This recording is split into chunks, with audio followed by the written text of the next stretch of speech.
Okay, so now we have financial freedom. What is financial freedom to you guys? I know on YouTube we had someone that was saying that financial freedom is me going to buy. Don't give me the money, Sinada. So, what do you guys think that financial freedom is? Passive income. Passive income. Okay, passive income, right? So now when you're looking at passive income, right, you're looking at money that is actually coming on a monthly basis and you don't actually need to work, right? Remember, we also need a management company for us to be able to separate ourselves from that particular property. So now, I've been using 10,000 baht, right? Let's just add another zero. You're looking at getting paid 100,000 on a monthly basis, right? Your expenses are at 100,000. So now if you're looking at this 100,000 and you're thinking that I want to become financially free, it means that I need passive income that will amount to this 100,000. So now once I reach that 100,000, then officially I'm financially free.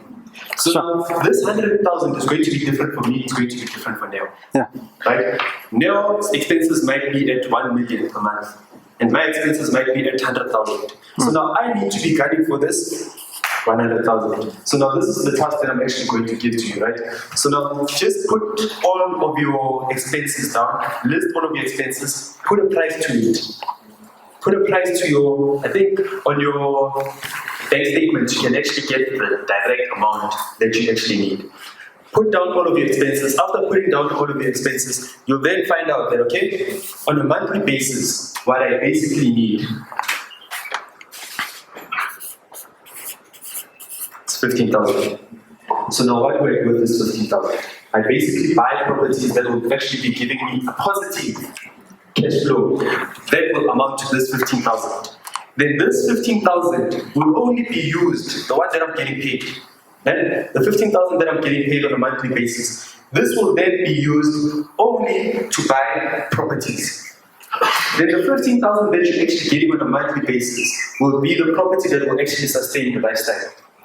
Why is that? If you do get fired and this gets cut off, what then happens? You need to move back home. You need to sell that and trade. You need to sell all of your assets, right?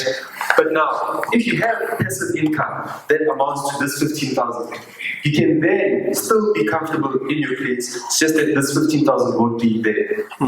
So now, that is what financial freedom is. Okay. So I'd actually like to put this into perspective for everybody. If you have a paper there, just write down how much. I'm going to pick on you because you gave us the definition of financial freedom. Write down how much do you think you'll need in terms of financial free if you were to be financially free. How much do you think you'll need? Must I read it out? 33. Okay. There we go.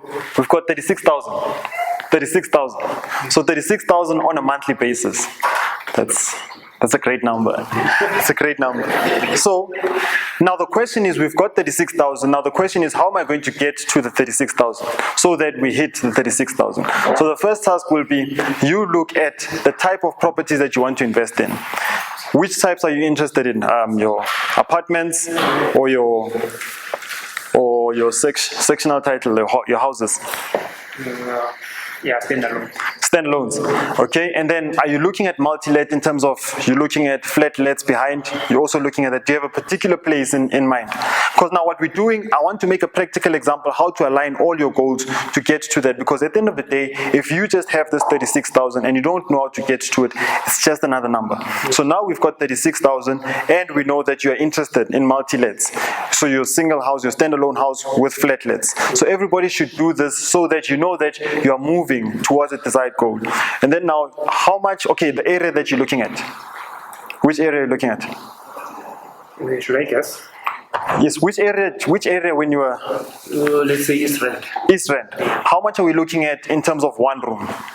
One flatlet? One flatlet.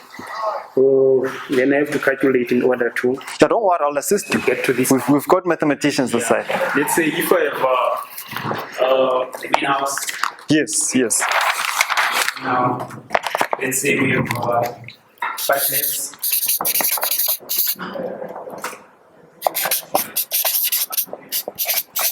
Main house, right? Yeah. Main house, and then we've got flatlets. Yeah. Okay, let's just do a practical example there. Main house, how much do they usually rent about in East Rand? Let's say 3,500. 3,500. There we go. 3,500. And then your flatlet. Let's say 1,500. You're realistic again. I was sitting with people telling them that, as a property investor, when you are renting, you just want a house to rent in, you're like, no, I don't want to spend. But when you want people to rent by you, you're like, they'll pay 5,000. That's the thing about property investors, too. So let's look at this thing practically looking at it. Yeah. Flatlet, how much? 1,500. 1,500, okay? Can we just say we've got 4 here? Yeah. We've got 4. So 1,500 times 4 is 6K. Is it? It's 6. No, after break, my mind switches on. We're looking at 6,000, eh? And then 4 plus 3.5. That should be 9,500, right? Right? I told you guys after break, 9,500. Eh? Then this is our total income that we're looking at, 9,500. Now we need to factor in all our expenses. How much will be your expenses? Your bond, let's look at bond. Are you buying it cash or bond? Bond. Let's look at a house. How much do they range about if we're looking at the price? The price list. 800, 900? 800. 800K. 800K. Koli. 800K bond, 100%. About 8,000. 8,000. 1, 2, 3, okay. 8K. Now I'm bringing the practicality of property investing to you. Oh, it's a loss. No, it's not a loss. So these are my. You're potentially right. You're potentially right. You're potentially right.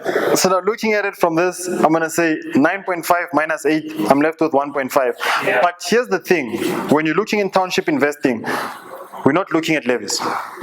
Rates and taxes, 300. Yeah. Insurance ranges about 300, hence we're using 300 every time. Yeah. 600. So 1.5 minus 600. How much is that? 900. No, don't worry, I'm getting to your financial freedom. You said it's 36, right? Yeah. So I'm going to tell you the exact number of houses to get to here. By doing what? 36,000 divided by 900. 36,000 divided by 900.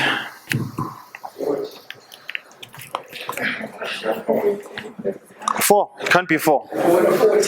40. There we go.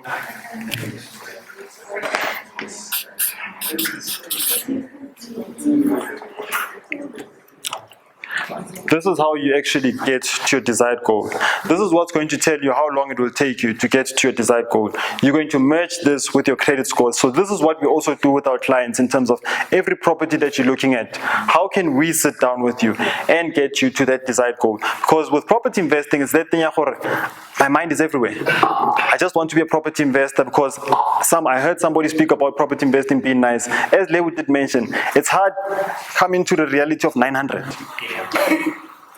When you were thinking that financial freedom is 36,000.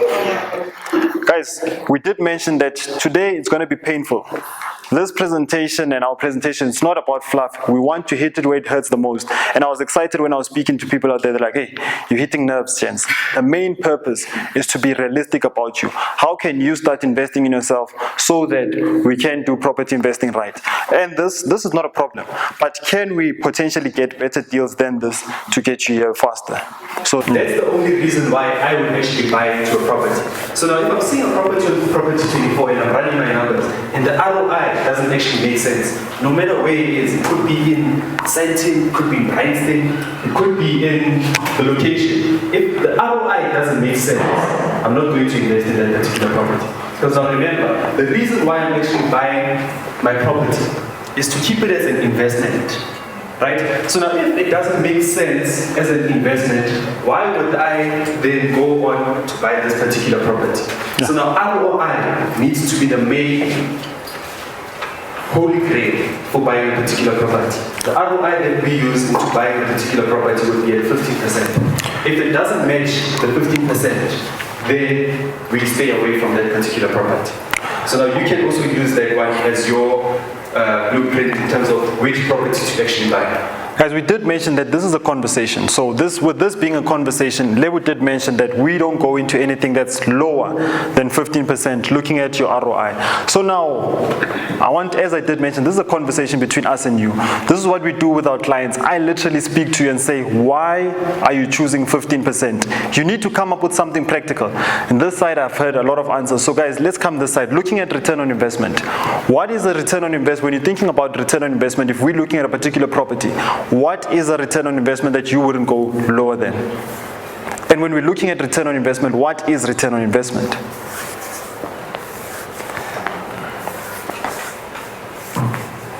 Arithmetic maths. Quantity. Looking. Yes. So let's put it this way. Looking at return on investment, we did mention return on investment is why we invest in property. So now looking at for you, when you're looking at a particular property, what is the return on investment that you'll be looking at and why? You see, now you're getting more into cost, you're aligning your goals. You're not just buying a property for the sake of buying it. You're asking yourself, why am I buying it at 15%? Or why am I buying it at 7%? Come on guys, let's have a conversation about this. Why would you buy a property at 15%? If, let's say Andre said that property would give you 14%, why would you buy the property? Or why wouldn't you buy the property?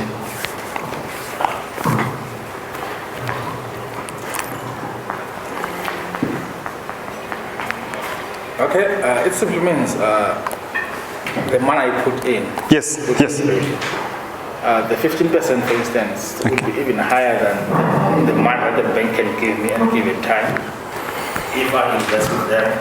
So now it means it makes more sense if it's higher, it's around 50. You can even say, if I'm looking at the bank scenario, for instance. Excellent.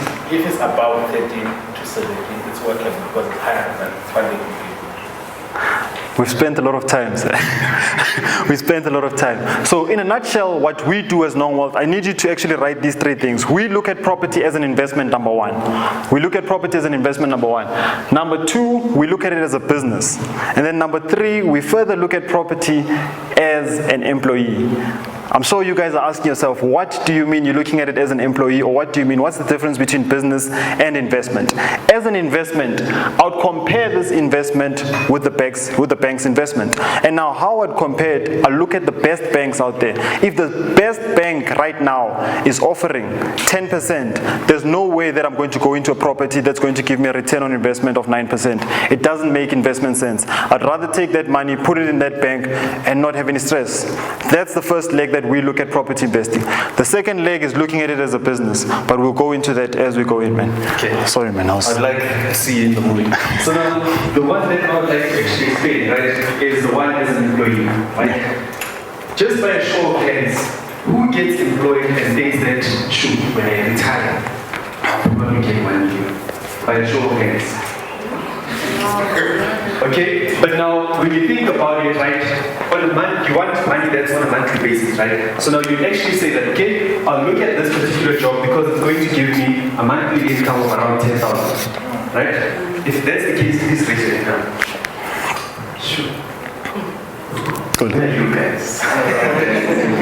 Okay, so now I'll assume that most of us, when we do go to a job, right, we're looking for that monthly income that's actually coming through, right? That 10,000 that's actually coming through on a monthly basis. We're taking the same thing on property investing and using it. We're taking the same thing that we actually were looking at in terms of the employee side and putting it into the property investing side, right? So now, when I'm going to be investing in a particular property, I'm not looking at by how much is it going to appreciate, right? I'm looking at how much does it give me on a monthly basis. Because now what happens is that we're looking at this particular property in the group. This property that was sold in 2014, it sold for 1 million.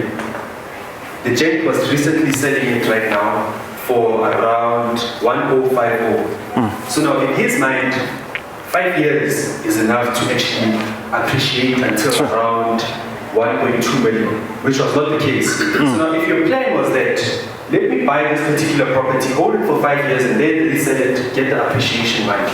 that wasn't actually going to work in this whole scenario because it only appreciated by 50,000. And remember, 50,000 is the money that you're going to pay for your transfer costs. So now that way, you made a loss because now you're taking out money on a monthly basis, and now you need to pay your estate agents from that particular amount. In that case, that was a bad buy for you. So now you held on to that particular property for the past 5 years, only to find out that you were a property buyer and not an investor. So, I like what you mentioned right there because you tied together that we shouldn't buy on appreciation. I know even especially as a first time or you're a beginner, you'll hear somebody saying that buy, it's a good place, after about 4 years it will go up.